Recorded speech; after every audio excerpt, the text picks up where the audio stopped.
Mu mateka y'isi abantu bakomeje gutekereza ku mperuka izatuma ubuzima tubayemo buhinduka cyangwa bukarangira. Igihe cyose abahanga n'abanyapolitike bagiye bavuga ku ntwaro za kirimbuzi, indwara zidakira cyangwa impinduka z'imihindagurikire y'ikirere. Ariko muri iki gihe hari ikindi gishya kibatera impungenge: mudasobwa zifite ubwenge budasanzwe, ubwo bita super intelligent artificial intelligence.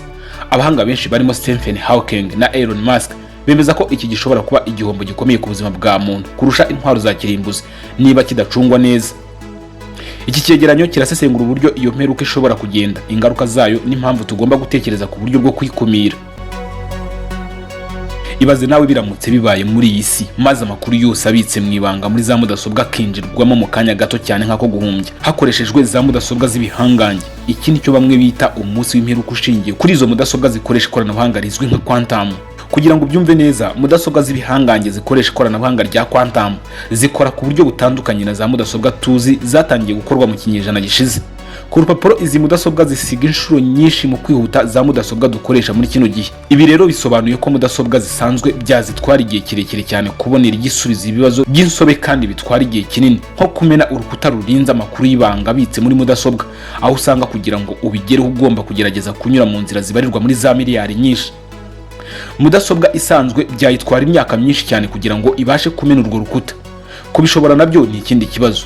Ariko kandi za mudasobwa zifite ubushobozi budasanzwe zo mu gihe kizaza, ku rupapuro ibi zabikora mu masegonda make cyane. Mudasobwa nk'izo zagombye kugira ububasha bwo gusubiza ubwoko bwinshi bw'ibibazo abatuye isi bibaza. Leta y'Ubwongereza irimo gushora imari mu kigo cy'igihugu cy'ikoranabuhanga rya quantum ahitwa Harwell mu ntara ya Oxfordshire muri gahunda yo guteza imbere ubushakashatsi muri urwo rwego.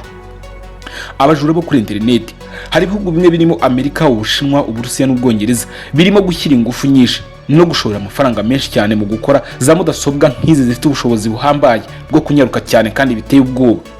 Icyo bigamije ni ukurusha ibindi ubushobozi muri uru rwego rw'ikoranabuhanga rya interineti. Buri munsi amakuru menshi yo kuri interineti abitswe mu ibanga, harimo akureba n'andeba. Hari abayakusanya nta ruhushya rubitangiwe, maze agashyirwa mu bubiko hategerejwe umunsi mudasobwa z'abajura biba amakuru kuri interineti zizaba zifite ubushobozi buhambaye bw'ikoranabuhanga rya quantum kugira ngo zibashe kuyinjiramo. Reka turebe noneho ubwoko bw'imperuka yaturuka kuri mudasobwa zifite ubwenge budasanzwe. Ku mwanya wa mbere hari imperuka y'ubuyobozi bushya bw'isi. Mudasobwa zishobora kugera ku rwego rwo kwifatira ibyemezo byose mu by'ubukungu, imiyoborere ndetse no mu buzima bwa buri munsi. Abantu bashobora kuba nta ruhare bagifite mu byemezo bikomeye, bikaba intangiriro y'isi iyobowe n'ikoranabuhanga aho umuntu asigara ari umucakara. Hari kandi imperuka y'intambara y'ikoranabuhanga. Artificial intelligence cyangwa se AI ishobora kwihangira intwaro zifite ubushobozi buruta ubw'umuntu wese. Izo ntwaro ziramutse zigenzuwe nabi cyangwa zikoreshejwe mu buryo buhubutse, zishobora gusenya isi yose mu kanya gato nk'ako guhumbya, nk'intambara z'intwaro za kirimbuzi ariko ku rwego rwo hejuru. Hari kandi imperuka y'ubusumbane bukabije.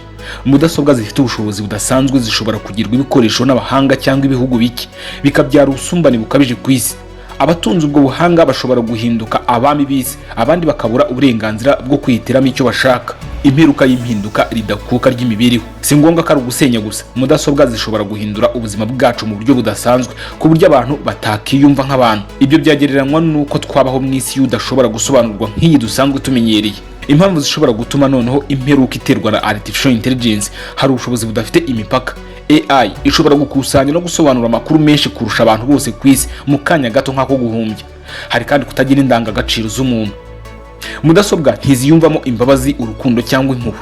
Zikora ibyo zibonye ari byo bikwiye hakurikijwe porogaramu, atari indangagaciro z'ubumuntu. Hari kandi kurushanwa mu by'ikoranabuhanga. Ibintu bikomeye bishaka kuyobora mu by'ikoranabuhanga bishobora kubangamira ishyirwaho ry'amategeko agenga ikoreshwa rya artificial intelligence, bikaba intandaro yo kwikoresha nabi. Hari kandi imiyoborere mikeya. Uko ikoranabuhanga ryihuta niko amategeko n'amabwiriza kenshi asigara inyuma, bigatuma habaho icyuho gishobora guteza ibibazo bikomeye. Noneho ahangaha tugeze, ese tugomba kugira ubwoba? Yego, ubwoba burakenewe nk'igitangira. Ubwoba ntibugamije kudutera guhera cyangwa kwisha, ahubwo bugamije kutwibutsa ko dushobora gucungira hafi ikoranabuhanga nk'uko intwaro za kirimbuzi zakomeje kugenzurwa kugira ngo zidakoreshwa nabi.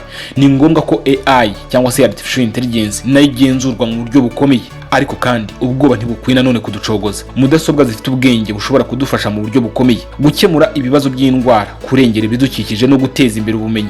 Ni ngombwa rero gukoresha ubwoba mu buryo bwo gucunga neza aho kubura icyizere. Noneho reka turebe inzira yo kwirinda iyi mperuka. hari ugushyiraho amategeko mpuzamahanga agenga AI cyangwa se Artificial Intelligence nk'uko byakozwe ku ntwaro za kirimbuzi guhera mu mwaka w'1945, kwigisha abantu ku mikoreshereze ya Artificial Intelligence kugira ngo isi yose itazayoberwa, kubaka AI ifite indangagaciro z'ubumuntu aho izajya ifata ibyemezo ishingiye ku burenganzira n'umutekano w'abantu. Hari kandi gushyiraho inzego z'ubugenzuzi mpuzamahanga zigakurikirana uko Artificial Intelligence ikoreshwa, hirindwa kuyikoresha mu nyungu mbi.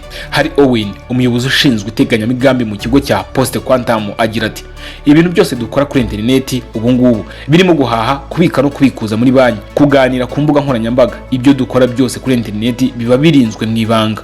Akomeza avuga ati ariko umunsi za mudasobwa z'ibihangange zizaboneka zikabasha kumena urukuta rurinze mu makuru, ako kanya ba nyirazo bazahita bagira ubushobozi bwo kwinjira muri konti za banki z'abandi bazisigeho ubusa, bafungure za mudasobwa amaleta akoresha mu kurinda umutekano kandi n'ububiko bw'amafaranga yo kuri interineti yitwa Bitcoin nabwo nta kizasigaraho. Ibi bwana Owen avuga kandi abyemeranyaho na Elias Khan, umuyobozi mukuru w'ikigo cya Quantum cy'i Colorado muri Leta Zunze Ubumwe za Amerika, wagize uti mudasobwa zifite ubushobozi budasanzwe zizatuma uburyo bwinshi bukoreshwa ubu ngubu mu kurinda amakuru mu ibanga nta gaciro bugira. Ibi rero bibangamiye cyane ukuntu tubayeho. Kwitegura Quantum koko birakenewe, birasa nkaho kwaba ari ukwitegura imperuka. None ni kuki nta byinshi abantu babivugaho kugeza uyu munsi wa none? Igisubizo ni yego.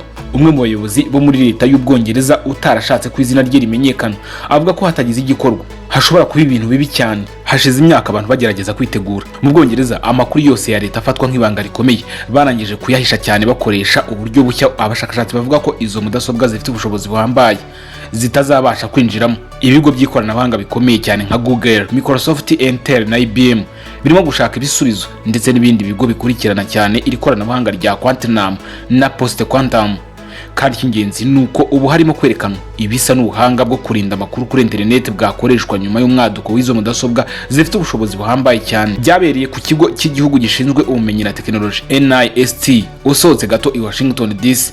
Icyari kigamijwe ni ugushyiraho ingamba zemeranyijweho n'uburinzi zizabasha kurinda inganda, leta, kaminuza n'ibikorwa remezo by'ingenzi by'igihugu kugira ngo bitabangamirwa n'ibyago byazanirwa n'iryo koranabuhanga rya Quantum. Ibi ariko bizatwara amafaranga menshi.